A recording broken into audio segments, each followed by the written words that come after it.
Goda morgen, ik wens je een gezegende schijndag. Onze Bibelversen van Deus uit 1. Korinta 6, vers 12 en 29. Und je sein, ich hatte alles Freiheit. Jo, aber dat nicht alle zum Guten. Ich hatte alles Freiheit, aber nicht soll mich beingen beherrschen. Oder weet je nicht, dat je Kjarpa im Tempel für den Heiljen Jeist ist, der in junt wont, en den je von Gott haben. Je ieejnen junt nich selfst, je sind von dieren Pries jekoft, daawäajen veharlicht Gott mit je Kjarpa. Wir weten alle, dass wenn uns Kjarpa nicht gesund ist, dann ist die Fähigkeit nicht durch Reich zu schaffen. Wie kann dafür abkommen, dass wir ein reines Hort haben, reine Gedanken und so wieder, aber wenn uns Kjarpa physisch krank wird, dann können wir einfach nicht ans Beste tun. Und ob wir keinen gesunden Kjarpa haben, macht wir durch so Untäten aus Gott det.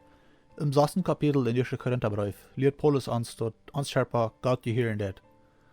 Wir müssen die Entscheidungen merken, wo wir nur uns abpassen oder nicht am Raum geben und dort missbrauchen.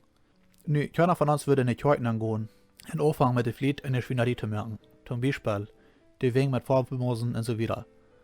Wir würden so nicht tun, wenn wir respektieren das Gebiet, was wir brauchen, um Gott anzubeten. Mit dem Gedanken, denk mal lieber nur. Uns Kjarpa, du dann der Heiljen Jeist wohnen det, ist das wichtigste Gebiet, wo die Heiljen Jeist gewohnt hat.